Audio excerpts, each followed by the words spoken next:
Keeping goggles on and not getting stuck. I'm gonna go out there, try to find some gators, maybe wrestle a couple, and chase the win.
Oh yeah, it was brutal out there. First couple laps weren't bad, the mud holes weren't too bad, but the third and fourth lap were brutal with all the lappers, and then the mud holes got nasty. It was hard to get around them. I got stuck like right here at the end. I was panicking a little bit, but it was fun. It was definitely brutal though. And honestly, this was the smoothest Florida I think we've ever had. I'm pretty bummed though, like the second lap, I think it was the second lap, Brandy passed me. And it was like as soon as she passed me, I just started coming together with lappers, and I was just overriding the lappers.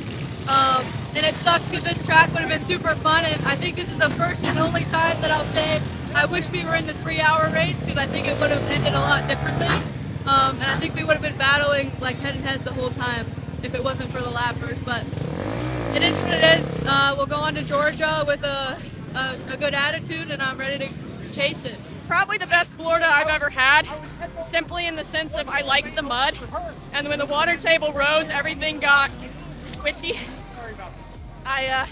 Like I was telling Kyle, I don't have spotters in the woods. I've never had that luxury. So what I did yesterday is I walked barefoot through every single one of those holes, so I knew where the deep spots were, I knew where the safe spots were. You just, when you don't always have the same support, you gotta use your head, and you gotta use your leg work. And the thing too, this was especially besides the swamps, you need to use your head there. The water made the sand weird. You couldn't charge super hard into the front end. You couldn't override the track. And I feel like I'm a smart and consistent rider normally, so all that played to my advantage a good bit. This is your WXC class. Give them a hand.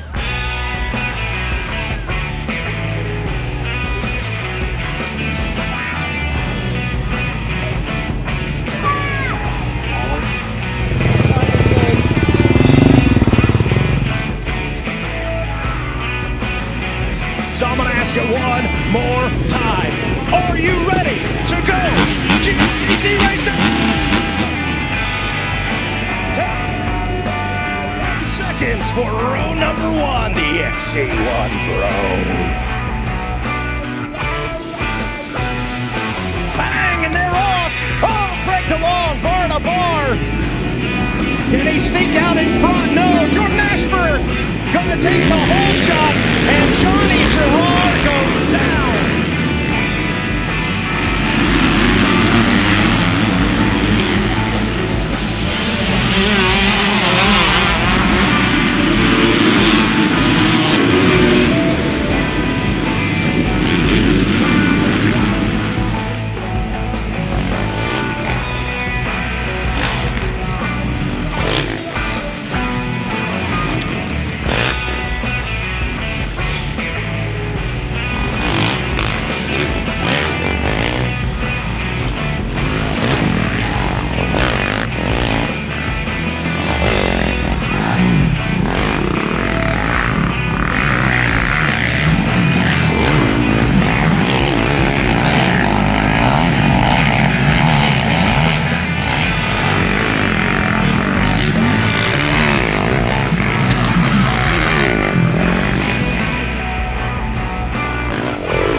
Johnny Gerard stays perfect in 2024. Slow and methodical right there at the end. A fist in the air. A thank you to Rick Towry. And what a sensational start to the season for Johnny Gerard.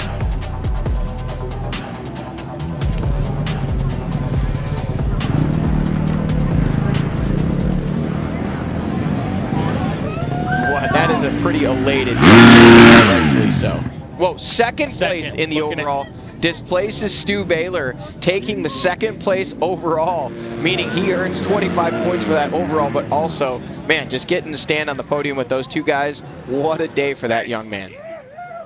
Started the day in last, and just had my word cut out for me there, and found myself right up there on the first lap, end of the first lap, and was freaking just going to war with Stu. And yeah, unfortunately he had a wheel malfunction or something like that, but I knew it was going to be a long day, and yeah, and it was. The rain came and made half the track very gnarly, and a lot of bikes stuck out there and stuff, but yeah, half the track was gnarly sand whoops and half the track was gnarly water holes. So yeah, it was a good brutal race, and yeah, P1 baby.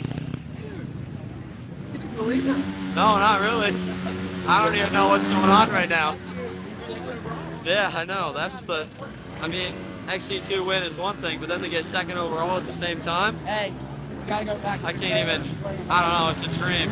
It was good. And then the rain started coming down and all the holes got filled in with water, so you couldn't even see. And I actually swamped my bike out probably 2 or 3 times.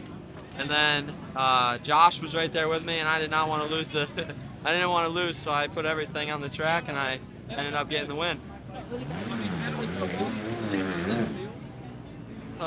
Not really, I know. I'm young, I'm only 18, and to get an XC2 win and almost in the points lead, Gus got me right now in the points, but we're close, me and my teammate. The race was good. I led the first half, a lot of the first half, and then noticed the back end just started getting loose, and man, to be honest, I felt like my shock was just blown out.